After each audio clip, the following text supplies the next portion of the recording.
Okay, so it's something like, I don't know, 5:15 in the morning here. I try to go sleep, but I just can't because this is gnawing at me. I think this whole child removal thing was in progress for a while. I think whatever they put in front of my daughter was a charade from the very beginning. And, if you notice, they like to pick winter time, you know. And let's be all cheery, give to Christmas, right? Celebrate and all this. But at the end of the day, they seem to like to push people out in the cold in the wintertime. They cut me off in 2003 in January, dead of winter, right? When I lived at Gateway Place and did all that charity work and had their courtyard painted and everything. But at the end of the day, the corporation waited for the biggest snowstorm to happen. I'm rocking here because I'm tired. My legs are sore. I'll stand still. Sorry. And anyway, they take my grandson in the dead of winter. Now, he's never slept by himself. And after his mom was gone, he was really fussy. He needed two of us, Auntie Tisha would read him a book, give him his bottle, and then he'd pat the bed. And she'd, Mom, come lay down. He wants to go to sleep. So I'd have to lay there till he fall asleep, right? And he likes to, you have to watch his body heat because he tosses around sometimes, right? So, and he can either overheat or get too cold. And I'm rocking again. And I don't think those people, I'm really tired. I've been working really hard. I'm getting nowhere with it. I feel like I'm alone. I feel like, I'm being silenced in any which way is possible. I feel like I don't, I just, it's like I don't exist. My family doesn't exist. These people, they come in, they take the child, and they don't even ask one single family caregiver how to take care of that child. They got absolutely no information as to what he likes, how he behaves to certain things, how he reacts. What's the best way to, encourage him to go to do things. Like, for example, he had, we put his diaper, and then my daughter brought this to attention on Facebook, right? And so anyway, I'm very tired.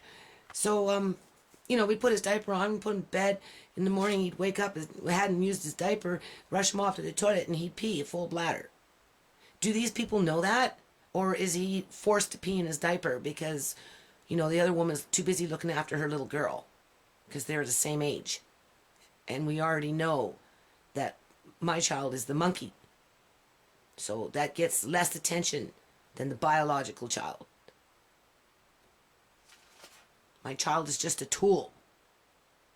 Because they're not thinking on the best interest of the child. Because if they did, they would have asked some questions. So that any kind of transition into another home wouldn't have been so traumatic. And then to freeze him yet? Put him in a room by himself? We don't know if they've got a light on, light off. Like, this is terrorism against a small child, an innocent human being, being punished by adults. And for what?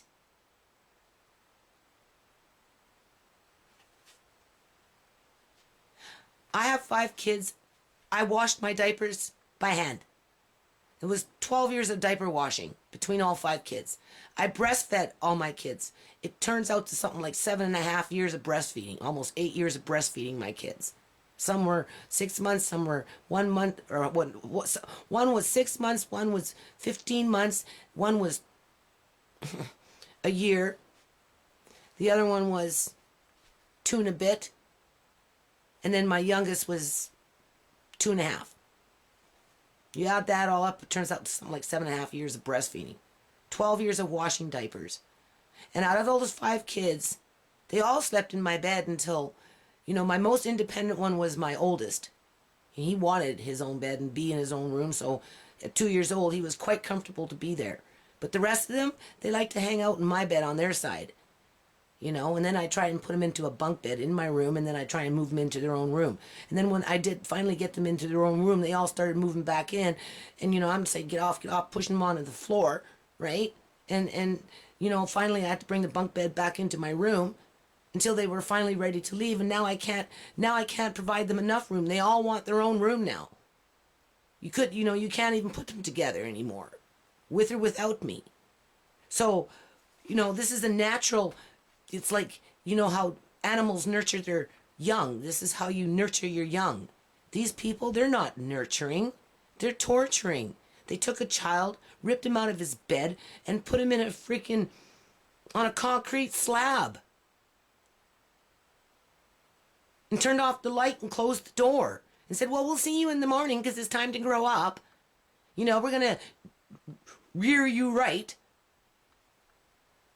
And he's crying and sucking on a bottle or whatever. Like, this is the most sickest thing I've ever seen in my whole life. I can't imagine that the Canadian government, federal government, because this is done on a provincial level. I'm pretty sure of it. Clinton came in here in 2002 after, it was before 2003, it was 2001. Gordon Campbell won with his BC Liberal government. Next thing you know, a few months later, Clinton showed up. Had his little seminar, made a bunch of money, and hand over the envelope for Campbell to start introducing welfare reform. Well, this is the end of the welfare reform line. This is what happened, 10 years later, when it came into full effect from 2003.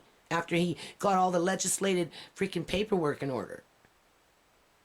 Now people can just come into your house, grab a child, not ask a question, walk the fuck out the door and do whatever they want. And you know that they got that child by themselves, sleeping in a room, in the dark. Freezing. It's freezing outside. It's been freezing outside since this whole thing started because they purposely chose the winter time to wear the immune system down. To break the spirit of the child like they're breaking the spirit of the child by denying the child of all its family members. It's not my responsibility to call them. It's their responsibility to call me.